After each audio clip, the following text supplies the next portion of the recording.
నమస్తే, welcome to news cafe. నేను రవి. ఈరోజు వివిధ దినపత్రికలో ప్రచురితమైనటువంటి ప్రధాన అంశాలపై వివరణాత్మక విశ్లేషణ ఉంటుంది.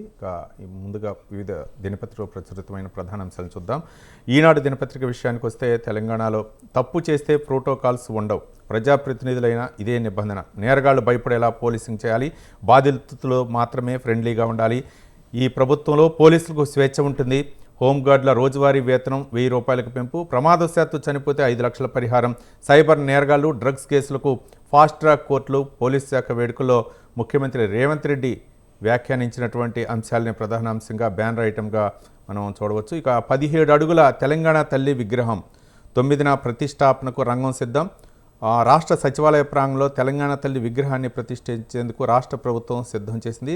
కాంగ్రెస్ అగ్రనాయకురాలు సోనియా గాంధీ పుట్టినరోజును పురస్కరించుకొని ఈ నెల 9న ఈ విగ్రహాన్ని ప్రతిష్ఠించాలని రాష్ట్ర ప్రభుత్వం భావిస్తున్నట్లు తెలుస్తోంది. మొత్తానికి ఈ అంశాన్ని బ్యానర్ ఐటమ్గా ప్రచురించింది. కొత్త మార్గాల్లో సింగరేణి విస్తరణ, అరుదైన మూలకాలు ఖనిజాల గనులపై దృష్టి, 3 కన్సల్టెంట్ సంస్థల నియామకానికి కసరత్తు, అన్నదాతలపై బాష్పవాయు, గాయపడిన కర్షకులు ఆసుపత్రికి తరలింపు, నిలిచిన రైతుల చెలో ఢిల్లీ కార్యక్రమంలో పోలీసులు బాష్పవాయు ప్రయోగించిన అంశాన్ని ప్రధాన అంశంగా మనం చూడవచ్చు. యాదాద్రి భద్రాద్రి విద్యుత్ కేంద్రాలతో 14,140 కోట్ల ఆదాయం అంటూ బట్టి విక్రమార్క వ్యాఖ్యానించినటువంటి అంశాలని. రాజ్యసభలో కరెన్సీ కలకలం, కాంగ్రెస్ ఎంపీ సింఘ్వి సీటు వద్ద కనిపించిన నోట్ల కట్టలంటూ మనం ఈనాడులో చూడవచ్చు. ఇక మరో దినపత్రిక సాక్షి విషయానికి వస్తే, సాక్షిలో సంబురాలు నిరసనలు, కాంగ్రెస్ ప్రభుత్వ ఏడాది పాలన వేళ రాజకీయ వేడి, పోటాపోటీగా ప్రజల్లోకి వెళ్లేందుకు అధికార ప్రతిపక్షాలు ఏర్పాట్లు, రైతు పండుగ మొదలుకొని తెలంగాణ తల్లి విగ్రహావిష్కరణకు దూకుడుగా అధికార పక్షం, రాష్ట్రమంతటా కలయదిరుగుతున్న CM Revanth Reddy, deputy CM Mallu Bhatti Vikramarka, ఇతర మంత్రులు, శాఖల వారీగా ప్రగతి నివేదికలు విడుదల, 7, 8, 9 తేదీలో అట్టహాసంగా వేడుకలు. మరోవైపు బీజేపీ ఛార్జిషీట్లు, నేడు నడ్డా రాక 6 అబద్ధాలు 66 మోసాల పేరుతో నిరసన కార్యక్రమాలతో గులాబీ దళం హడావుడి అంటూ ఒక బ్యానర్ ఐటమ్ని మనం చూడవచ్చు.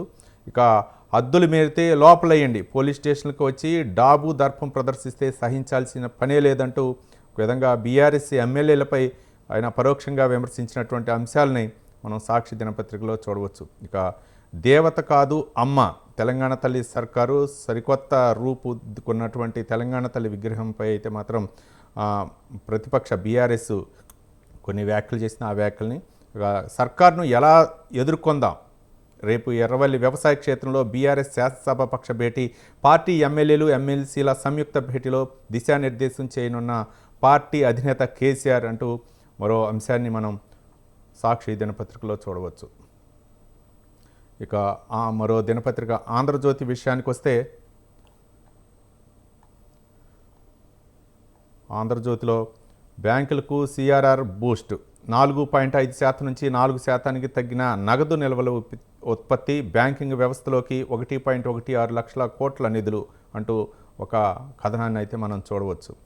గ్రామీణ మహిళకు నిలువెత్తు రూపం, తెలంగాణ తల్లి కొత్త విగ్రహ నమూనా విడుదల, 9న ఆవిష్కరణ, ఉట్టిపడుతున్న తెలంగాణ తనం, బంగారు వర్ణం అంచుతో ఆకుపచ్చ చీర, గాజులు, ఎడమ చేతిలో వరి సహా చిరుధాన్యాల కంకులు, అభయహస్తంగా కుడి చెయ్యి మెడలో నగలు, దిమ్మెపైన పోరాటాన్ని ప్రతిబింబించేలా పిడికెళ్ళు. ఇక డ్రగ్స్ సైబర్ నేరాల విచారణకు ఫాస్ట్ ట్రాక్ కోర్టులు అంటూ రేవంత్ రెడ్డి నిన్న తెలంగాణలో అంటే హైదరాబాద్లో నిర్వహించినటువంటి సంకల్ప సభలో అయితే మాత్రం ఆయన వ్యాఖ్యానించినటువంటి అంశాలని ప్రధాన అంశంగా చూస్తే, ఇక అంబేద్కర్ వర్సిటీగా వీసీగా గంటా చక్రపాణి, అనూహ్యంగా చక్రపాణి నియామకం, ఉత్తర్వులు జారీ చేసిన రాష్ట్ర ప్రభుత్వం. ఇక బెనిఫిట్ షోలకు అనుమతి ఇవ్వం, హీరో అల్లు అర్జున్ పుష్ప 2 ప్రీమియర్ షోకి వెళ్లడం సరికాదు, మహిళ మృతి ఘటనపై చట్టపరంగా చర్యలు తీసుకుంటామంటూ మంత్రి కోమటిరెడ్డి వ్యాఖ్యానించినటువంటి వ్యాఖ్యల్ని మనం చూడవచ్చు. ఇక మరో దినపత్రిక నమస్తే తెలంగాణ విషయానికి వస్తే, రాజన్న కోడెలు కోతకు, దేవాదాయ మంత్రి జిల్లాలో వెలుగులోకి, 49 విక్రయించినట్టు నిర్ధారణ, పోలీసులు కేసు నమోదు చేశారు. ఇక రైతులు అడుక్కుంటారా, రైతు బంధు రాలేదని, రుణమాఫీ కాలేదని, పొద్దస్తమానం ఇవే ప్రశ్నల, పథకాల కోసం అడుక్కునే బతుకు వద్దు, డబ్బులు వచ్చే వ్యవసాయం చేయాలి, మంత్రి తుమ్మల వ్యాఖ్యానించినటువంటి వ్యాఖ్యల్ని మనం నమస్తే తెలంగాణలో చూడవచ్చు. కన్నడ నాట మళ్ళీ కుర్చీల అట, సీఎం పోస్ట్ కోసం డీల్ కుదిరిందన్న డీకే, అలాంటిది ఏమీ లేదన్న సీఎం సిద్ధరామయ్య, మీలో మీరు ఒప్పందాలు చేసుకుంటూ పోతే మేమెందుకు? హోంమంత్రి పరమేశ్వర్ ఫైర్ పాలన క్షేమాన్ని పక్కన పెట్టి సీఎం కుర్చీ కోసం కర్ణాటక నేతల కుస్తీ అంటూ కర్ణాటకలో జరిగినటువంటి అంశాలని మనం నమస్తే తెలంగాణలో చూడవచ్చు. ఇక రాజ్యసభలో నోట్ల రగడ. కాంగ్రెస్ ఎంపీ సింఘ్వి సీటు వద్ద దొరికిన 50,000 రూపాయల నగదు ప్రకటించిన చైర్మన్ ధన్కర్. కాంగ్రెస్పై బీజేపీ ఆరోపణలు. గందరగోళం మధ్య సభ వాయిదా. డబ్బులు తనవి కాదన్న సింఘ్వి. ఇవి తెలంగాణకు సంబంధించినటువంటి విషయాలు. ఇక ఆంధ్రప్రదేశ్ విషయానికి వస్తే డీప్ టెక్తో దూసుకెళ్దాం. ఏపీని నాలెడ్జ్ హబ్గా నిలబెట్టడమే లక్ష్యం. 2047 నాటికి వృద్ధి రేటు 15% ఉండాలి. విశాఖలో GFNT సదస్సులో ముఖ్యమంత్రి నారా చంద్రబాబు నాయుడు వ్యాఖ్యానించినటువంటి వ్యాఖ్యలను మనం చూడవచ్చు. ఇక రేషన్ బియ్యం స్మగ్లింగ్పై SIT. CID IG Vineet Brijlal నేతృత్వంలో సిట్ ఏర్పాటు చేశారు. కాకినాడ పరిధిలో నమోదైన 13 కేసులు ఆయనకు అప్పగింత. మొత్తానికి అక్కడ బియ్యం అక్రమ రవాణాపై అయితే మాత్రం సిట్ దర్యాప్తు ఏర్పాటు చేశారు. ఎక్కడి వారి అక్కడే టిడ్కో ఇళ్ళు. ముందుగా నిజమైన లబ్ధిదారుల ఎంపిక. అమరావతిలో R5 జోన్పై సర్కార్ కసరత్తు. అనువైన స్థలాల కోసం NTR గుంటూరు జిల్లాల కలెక్టర్లు అన్వేషణ. ఇక మరో దినపత్రిక సాక్షి విషయానికి వస్తే ఆంధ్రప్రదేశ్లో విషయాలు. ఆధారాలు లేకుండా అరెస్టుల. వాంగ్మూలాలను సాక్ష్యాలుగా తీసుకోవాలంటారా? దర్యాప్తు చేయరు, ఆధారాలు సేకరించు. నిందితులు మాత్రం నెలల తరబడి జైల్లో ఉంచుతారా? పైగా బెయిల్ ఇవ్వద్దంటూ అడ్డుకుంటారా? మీ వైఖరి ఏం బాగోలేదు. రాష్ట్ర తీరుపై హైకోర్టు తీవ్ర అసంతృప్తి అంటూ ఒక బ్యానర్ ఐటెంని అయితే మనం సాక్షిలో చూడవచ్చు. ఇక ధాన్యం రైతుకు దగా. చరిత్రలో తొలిసారిగా సర్కారు దళారీ అవతారం. రైతుకు మద్దతు కల్పించడంలో పూర్తిగా విఫలం అంటూ మరో అంశాన్ని మనం చూడవచ్చు. ఏపీ ఆంధ్రజ్యోతి విషయానికి వస్తే బ్రదర్స్ బొక్కేశారు.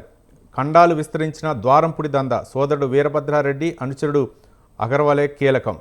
మొత్తానికి బియ్యం అక్రమ రవాణా వ్యవహార వైసీపీ నేతలు ద్వారంపుడి చంద్రశేఖర్ రెడ్డి ఆయన సోదరుడి గురించి అయితే మాత్రం ఒక బ్యానర్ ఐటెంగా ప్రచురించింది. నాలెడ్జ్ హబ్గా ఆంధ్రప్రదేశ్, దాని కేంద్రం విశాఖే. చంద్రబాబు వ్యాఖ్యానించినటువంటి వ్యాఖ్యల్ని బ్యానర్ ఐటెంగా మనం చూడవచ్చు. ఇక రెవెన్యూ సదస్సులకు పోటెత్తిన భూ బాధితులు.